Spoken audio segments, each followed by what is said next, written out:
स्वागत है new quantum classes में। आज के इस वीडियो में हम देखेंगे डिस्कवरी ऑफ इलेक्ट्रॉन। वैसे मैं काफ़ी 2-3 वीडियो बना चुका हूं, लेकिन मैंने सोचा है कि मैं इंडिविजुअल कुछ पर्टिकुलर टॉपिक्स के वीडियो बनाऊं। तो डिस्कवरी ऑफ इलेक्ट्रॉन की थी इन 1897। जे जे थॉमसन उन्होंने एक यूज की थी कैथोड रेज ट्यूब। इसे हम इलेक्ट्रिक डिस्चार्ज ट्यूब के नाम से जानते हैं। उन्होंने कहा कि जो कैथोड रेज हैं वही इलेक्ट्रॉन्स होते हैं।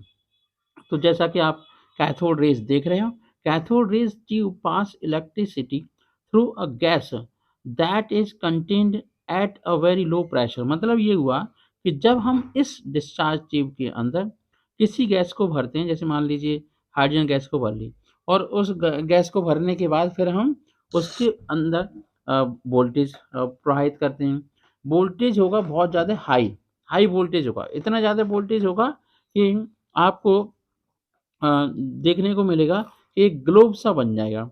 उस ग्लोब को ही हम कहेंगे कैथोड रेज। जब उन कैथोड रेज की स्टडी किसने की? जे जे थॉमसन ने। तो पाया कि जितने भी आपके कैथोड रेज होती हैं, वो cathode rays unit negative charge particle होती हैं। तो इलेक्ट्रॉन और कैथोड रेज केवल और केवल हाई वोल्टेज पर ही रिलीज होते हैं। किधर से? कैथोड रेज, कैथोड प्लेट से। ये जो आपके सामने कैथोड रेज दिखाई दे रही है, वो एक्चुअल में कैथोड इलेक्ट्रिक डिस्चार्ज ट्यूब है। इसमें इन्होंने क्या किया हुआ है कि जो कैथोड रेज निकल रही थी उसके सामने उनकी टेस्टिंग की है कि नॉर्थ पोल लगा दिया और साउथ पोल लगा दिया। अब अगर हम पूरा स्ट्रक्चर देखते हैं इलेक्ट्रिक डिस्चार्ज ट्यूब की, तो ये आपकी पेन है जिसमें इलेक्ट्रिसिटी फ्लो करनी है, हीटर है, ग्रिड है, कैथोड है, और आपका प्री एसिलरेटिंग एनोड है। प्री क्या है? Pre accelerating anode. और है फोकसिंग एनोड। और क्या है? Accelerating anode. ठीक है, एसिलरेटिंग एनोड है। फिर है हॉरिजॉन्टल डिफ्लेक्शन प्लेट, और है फॉस्फोरेसेंट स्क्रीन। एक प्रकार की फॉस्फोरेसेंट स्क्रीन ज़्यादातर जिंक सल्फाइड की बनाई जाती है। और जो आपकी लाइन जैसी दिख रही थी वो क्या थी? Cathode rays.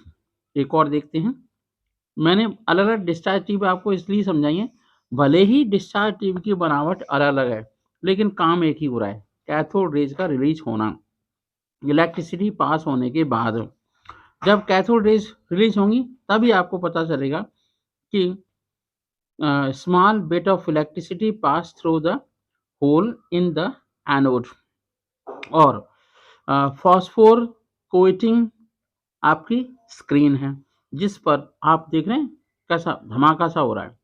चलिए नेक्स्ट पॉइंट देखते हैं। यहाँ पर है डिस्कवरी ऑफ एन इलेक्ट्रॉन को कैसे उसकी थ्योरी लिखी गई।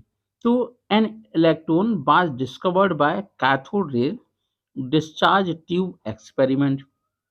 Second, a cathode ray tube is made of glass containing two thin pieces of metal called electrode sealed in it. The electrical discharge through the gases could be observed only at very low pressures and at very high voltage. The pressure of different gases could be adjusted by evacuation when sufficiently high voltage is applied across the electrode.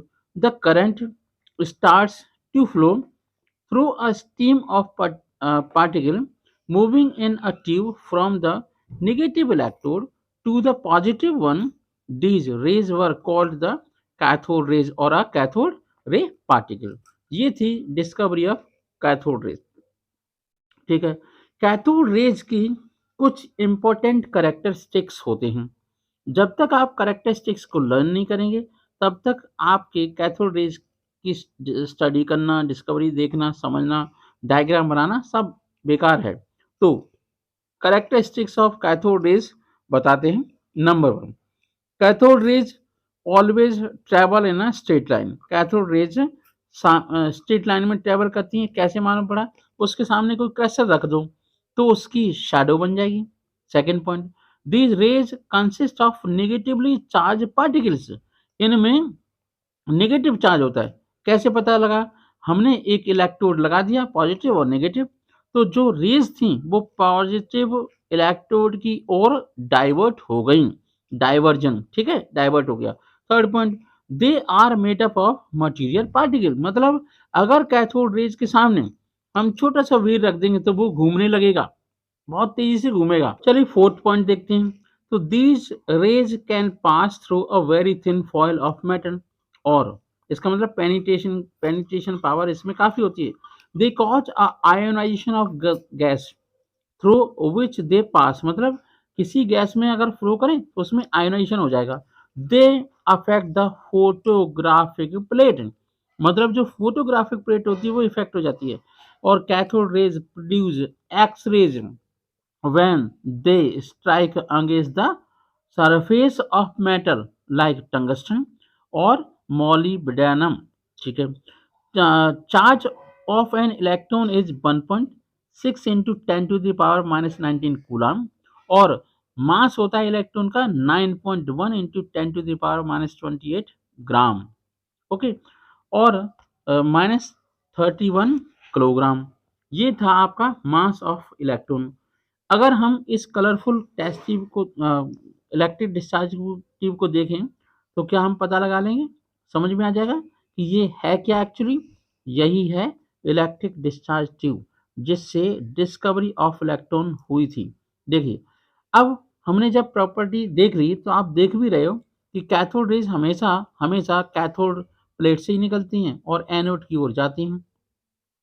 तो अब हम recap करते हैं कि इस video lecture में हमने क्या पढ़ा है। हमने पढ़ा था डिस्कवरी ऑफ इलेक्ट्रॉन, ये की थी इन 1897 में जे थॉमसन के द्वारा, used a cathode rays tube to reduce the presence of a negatively charged particle, ठीक है।